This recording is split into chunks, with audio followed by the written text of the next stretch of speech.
Rahayu. Cerita kali ini masih terkait dengan konten lalu, di mana Rama Wijaya dan Sinta diburu Indrajit. Lalu Rama memacu kuda keretanya di jalan yang berkelok-kelok masuk area hutan rahasia untuk menuju Ayodhya. Sementara itu, Laksmana adiknya membuntuti dari belakang sembari berjaga terhadap kemungkinan serangan dari kejaran Indrajit. Ya, Indrajit dikenal sebagai jagoan Alengka yang pemberani, bukan karena kesaktian ilmunya semata, tapi juga karena mentalnya. Jika ada kepentingan untuk bela negara atau bela keluarganya, dia akan berada tepat di garda depan. Ketokohan Indrajit mulai mencuat ketika anak Dasamuka atau Rahwana itu mengalahkan Dewa Indra. Dari kejadian itu namanya harum semerbak, terlebih setelah ditahbiskan oleh bapaknya dari bernama Maghananda menjadi Indrajit yang berarti penakluk Dewa Indra. Di koloni warga Alengka, Indrajit dikenal kampiun dalam hal kanuragan. Dia juga dikenal terampil dan gesit dalam bertarung dengan berbagai senjata. Tapi yang paling dikenal warga Alengka adalah Indrajit punya anak panah naga. Selain itu, Indrajit juga punya baju anti senjata dan memungkinkan dia bisa tidak kelihatan orang jika dia merapal mantra tertentu. Baju jirah ini mirip baju rompinya Gatotkaca dalam cerita Mahabharata, atau kekuatannya mirip pesawat siluman yang anti radar, anti penglihatan. Baju jirah itu diperoleh Indrajit karena laku prihatin, semedi, dan puasa pantang.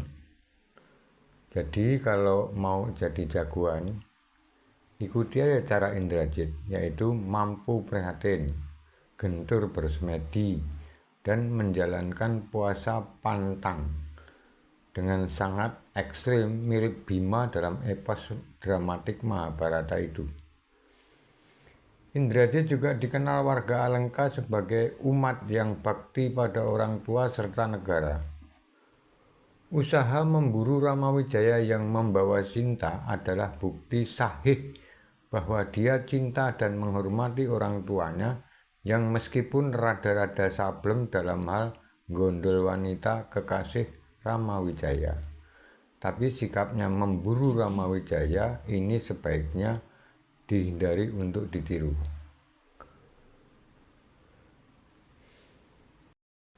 Rama Wijaya sudah akan keluar dari hutan rahasia yang menembus ke Ayodhya, dan Indrajit makin kencang memacu kuda-kudanya untuk mengejar Rama Wijaya.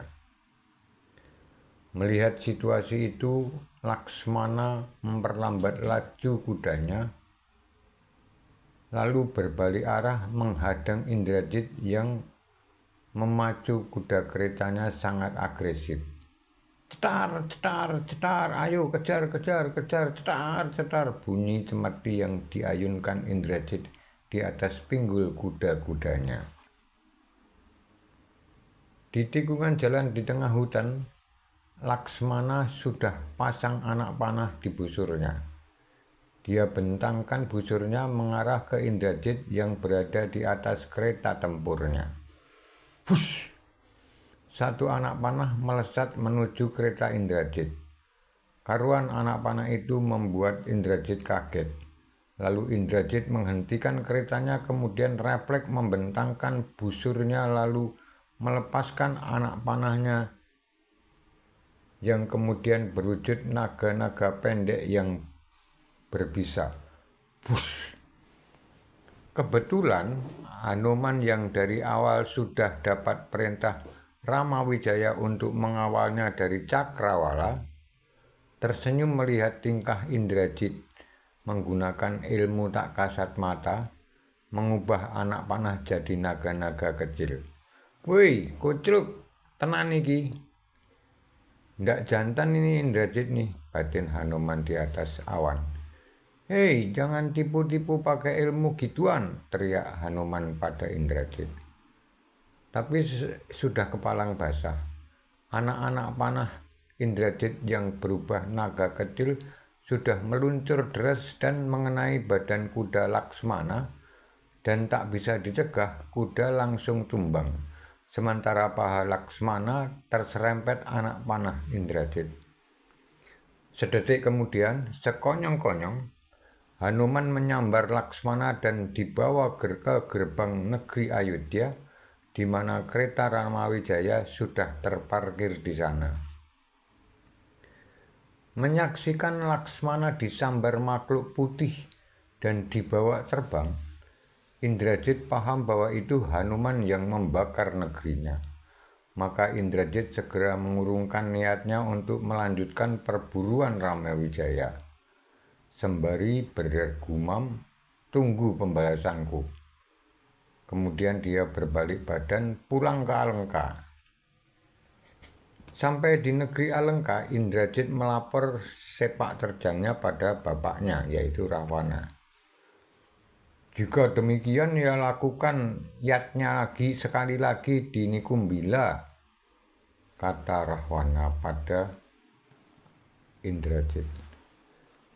Nikumbila adalah area hutan sunyi yang terdapat api abadi dan tugu berbatu lingga yang keramat, mirip hutan Purwo di Banyuwangi.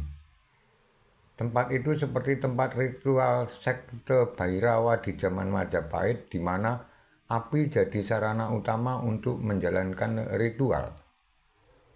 Rahwana, bapak Indrajit, menyarankan anaknya melaksanakan yatnya itu karena dapat pengetahuan dari gurunya, yaitu Subali, bapak dari Anggada. Ritual itu perlu dilakukan untuk menarik energi para dewa dan leluhur. Dengan yatnya itu, semoga kamu teranugerahkan saripati kesaktian mereka, ucap Rahwana. Sendiko, jawab Indrajit langsung berpamitan pada bapaknya, sekaligus mohon restu semoga yatnya berjalan lancar dan mulus. Tak disadari Rahwana dan Indrajit, nun di pojok ruang Siti Hinggil masih ada Wibisana yang duduk tenang. Ia mendengarkan semua perbincangan antara Indrajit dan bapaknya, yang secara tidak langsung mengetahui rahasia jalannya kesaktian yang diperoleh Indrajit. Beberapa waktu kemudian Wibisana bangkit dan duduk lalu mohon pamit untuk pulang. Di tengah perjalanan pulang ke rumahnya, Wibisana berpikir, bagaimana caranya agar yatnya yang akan dilakukan Indrajit tidak terjadi. Sebab jika yatnya itu terlaksana, maka kemurkaan di atas bumi bakal sulit ditumpas karena Indrajit akan lebih kuat dan sakti dan tidak menutup kemungkinan dapat mengobrak-abrik dewa-dewa di kayangan yang tidak sesuai dengan keinginannya. Setiba di rumahnya, Wibisana segera memanggil putrinya Trijata. "Nok, kemari nok," kata Wibisana pada putrinya. "Bapak mau ke Ayodhya menemui Laksmana dan Prabu Ramawijaya. Kamu jaga ibumu." Wibisana lalu melenggang keluar rumah menuju Ayodhya. Saya juga melenggang ke pelataran rumah saya menikmati langit bertabur bintang. Sampai jumpa di konten mendatang. Salam Rahayu.